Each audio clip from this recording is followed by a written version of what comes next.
इस वीडियो में हम पैरेलल रेजिस्टर्स की इक्विवेलेंट रेजिस्टेंस को कैलकुलेट करने वाले हैं।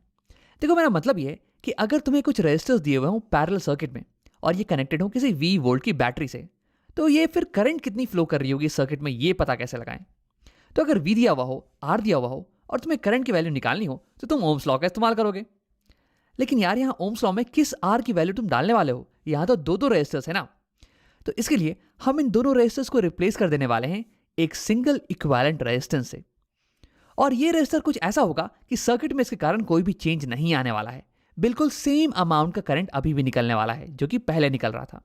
तो इस वीडियो में हम ये पता लगाएंगे कि इस इक्विवेलेंट रेजिस्टेंस की वैल्यू ये क्या होने वाली है, ये कैसे डिपेंड करेगी पिछले रेजिस्टर्स पे। तो आओ चालू करते हैं। देखो, सीरीज और पैरेलल के वीडियो में हमने ये देखा था कि रेजिस्टर्स ये पैरेलल में कब कहलाते हैं। यहाँ पे हमारे रेजिस्टर्स, इन दोनों का हेड ये एक पॉइंट से कनेक्टेड है और दोनों के टेल ये भी एक साथ कनेक्टेड है। तो ये तो थी हमारी कंडीशन नंबर 1। कंडीशन नंबर 2 ये थी कि दोनों के अक्रॉस का पोटेंशियल डिफरेंस ये सेम होना चाहिए। अब एक बार इसे भी वेरीफाई कर लेते हैं। अब बैटरी के अक्रॉस का पोटेंशियल डिफरेंस है V, तो यानी कि अगर मैं इस पॉइंट का पोटेंशियल मान लूँ 0 तो इस पॉइंट के पोटेंशियल को होना पड़ेगा V, तभी तो V माइनस 0 ये V के बराबर हुआ। और अगर इस पॉइंट का पोटेंशियल V है तो फिर इस पॉइंट का पोटेंशियल ये भी V कहलाएगा, क्योंकि कनेक्टिंग वायर है ना यहाँ पे और ये पोटेंशियल में डिफरेंस नहीं लाती हैं। और ये अगर V हो गया तो सिमिलरली ये पॉइंट और ये पॉइंट ये भी V होने वाले हैं, क्योंकि यहाँ से यहाँ कनेक्टिंग वायर है और यहाँ से यहाँ भी कनेक्टिंग वायर है। अब अगर ये 0 है तो फिर ये वाला पॉइंट ये हो गया 0, और ये 0 तो फिर ये वाला पॉइंट 0, ये वाला पॉइंट भी ये भी 0। इसे मैं बीच में लिख देता हूँ, हाँ 0, सॉरी 0, हाँ। अब देखो, इस रेजिस्टर के अक्रॉस का पोटेंशियल डिफरेंस ये हो गया V और इसके अक्रॉस का पोटेंशियल डिफरेंस ये भी V के बराबर है। तो यानी कि दोनों के अक्रॉस का पोटेंशियल डिफरेंस ये भी सेम है। तो यानी कि ये दोनों रेजिस्टर्स ये पैरेलल में हैं। अब आओ करंट की भी बात कर लेते हैं। तो मान लो कि बैटरी से कुछ I अमाउंट का करंट निकल रहा है। तो जब ये करंट यहाँ पे पहुंचेगा तो इसे दो रास्ते दिखने वाले हैं। तो क्या होगा कि थोड़ा सा करंट इसमें चला जाएगा और बाकी बचा हुआ करंट इसमें चला जाने वाला है।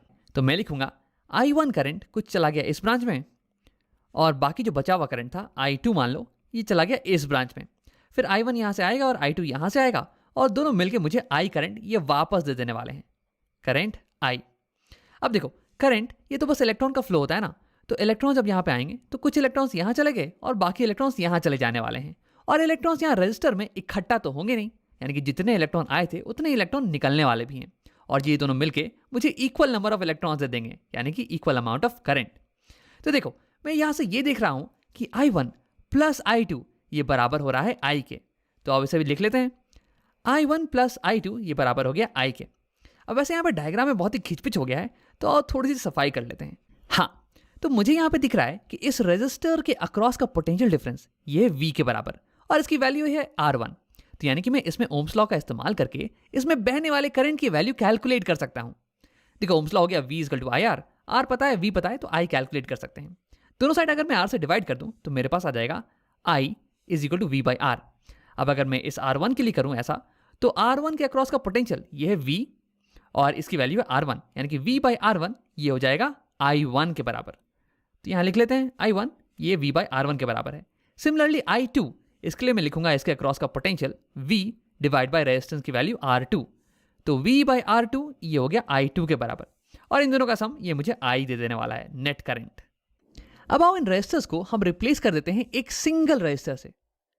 मैंने रिप्लेस कर दिया है ना एक सिंगल रेजिस्टर से, और ये रेजिस्टर की वैल्यू कुछ ऐसी होने वाली है कि सर्किट में कोई भी चेंज नहीं आएगा। सर्किट में अभी भी सेम अमाउंट ऑफ करंट बहने वाली है, करंट I।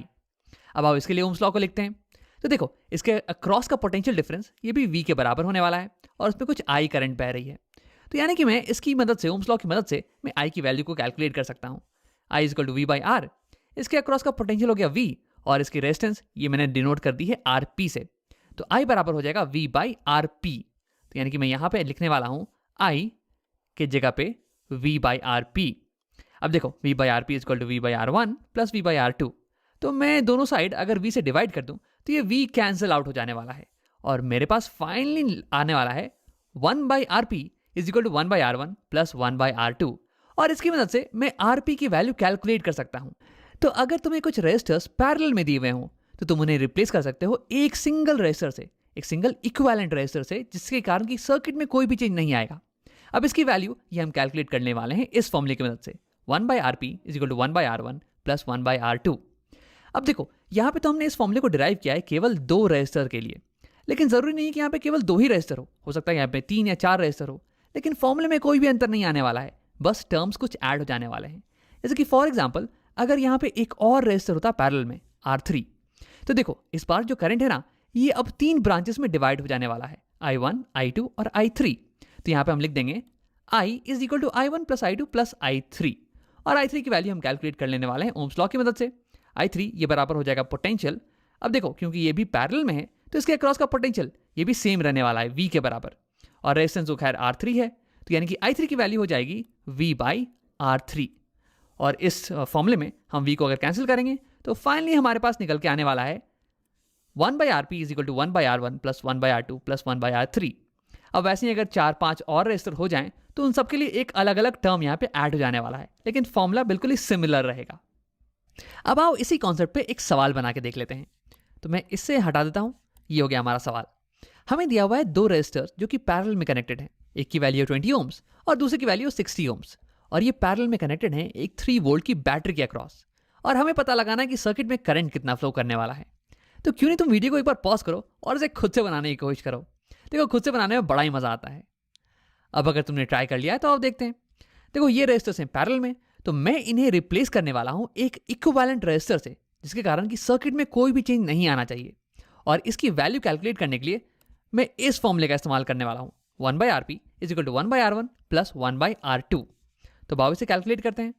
1 बाई RP इसकी वैल्यू बराबर हो जाएगी 1 बाई R1। 1 बाई R1 है 20 ओम्स प्लस 1 बाई R2, और इसकी वैल्यू है 60 ओम्स। 60 ओम्स। तो सबसे पहले मैं यहाँ पे एलसीएम ले लेता हूँ। 20 और 60 का एलसीएम हो जाएगा 60 ओम्स। 20 3 टाइम्स, सो 3 प्लस 60 1 टाइम्स, यानी कि 1। सो 3 प्लस 1 हो गया 4, 4 बाई 60 ओम्स, और यहाँ पे 4 1 टाइम्स, 460 को 15 टाइम्स काटेगा, तो फाइनली मेरे पास आ गया 1 बाई 15 ओम्स। ये हो जाने वाली है वैल्यू इस इक्विवेलेंट रेजिस्टर की। नहीं, यहाँ पे एक गलती कर रहे हैं हम। देखो यहाँ पे ये जो वैल्यू आई है ना, ये तो 1 बाई RP की वैल्यू आई है यार। अब इसे तो मुझे रेसिप्रोकल लेना पड़ेगा ना। देखो बचपन में मैं अक्सर ये गलती करता था, जल्दीबाजी में मैं 1 बाई RP की वैल्यू को ही RP की वैल्यू समझ लेता था, तो इसे हमें रेसिप्रोकल करना पड़ेगा। तो RP की वैल्यू आ जाएगी 15 ओम्स, यानी कि इन दोनों रेजिस्टर को हम रिप्लेस कर सकते हैं एक रेजिस्टर से जिसकी वैल्यू होनी चाहिए 15 ओम्स, और फिर सर्किट में कोई भी अंतर नहीं आने वाला है। वैसे यहाँ पे एक इंटरेस्टिंग चीज हो रही है, हमारे इक्विवेलेंट रेजिस्टर की वैल्यू दोनों इंडिविजुअल रेजिस्टर की वैल्यू से कम आई है। देखो एक रेजिस्टर की वैल्यू है 20 ओम, दूसरे की 60 ओम, और हमारे इक्विवेलेंट रेजिस्टर की वैल्यू है 15 ओम्स, ये दोनों से कम है। तो ऐसा अक्सर होगा जब भी तुम पैरेलल सेटअप की बात करोगे ना, तो उसमें इक्विवेलेंट रेजिस्टर की वैल्यू हमेशा सारे रेजिस्टर की वैल्यू से कम ही आने वाली है। तो ये एक अच्छा तरीका है अपने आंसर को चेक करने का। अब आओ आगे बढ़ते हैं और इन रेजिस्टर्स को रिप्लेस करके करंट की वैल्यू को कैलकुलेट करते हैं। तो अब इसकी मदद से मैं इस सर्किट में बहने वाले करंट की वैल्यू कैलकुलेट कर सकता हूं। मुझे पता है कि रेजिस्टर की वैल्यू क्या है, 15 ओम्स, और इसके अक्रॉस का पोटेंशियल ये कितना है, ये तो बराबर होने वाला है इसके ना 3 वोल्ट्स के। तो अब मैं इस्तेमाल करूंगा इस फॉर्मूले का, I is equal to V by R, और मैं लिखूंगा V, ये हो गया 3 वोल्ट्स, डिवाइड बाई R, ये हो गया 15 ओम्स। 15 ओम्स, सो यहाँ पे 3 1 टाइम्स और 15 5 टाइम्स जाने वाला है। तो फाइनली मेरे पास करंट निकल के आई 1/5 एम्पियर्स, या फिर मैं इसे लिख सकता हूँ 0.2 amperes. I will be equal to 0.2 amperes. और जितनी करंट फ्लो करेगी इस सर्किट में, उतनी ही करंट फ्लो करने वाली है हमारे पिछले सर्किट में, क्योंकि ये दोनों सर्किट्स ये इक्विवेलेंट सर्किट्स हैं, इनमें सेम करंट फ्लो करने वाला है। तो यहाँ पे हमने अपने सवाल को सॉल्व कर लिया है। अब देखो तुम इसे आगे भी सॉल्व कर सकते हो। तुम ये पता लगा सकते हो कि दोनों ब्रांच में कितनी कितनी करंट फ्लो कर रही है। देखो तुम्हें पता है कि इन दोनों रेजिस्टर के अक्रॉस का पोटेंशियल डिफरेंस ये तो सेम होने वाला है, 3 वोल्ट के बराबर।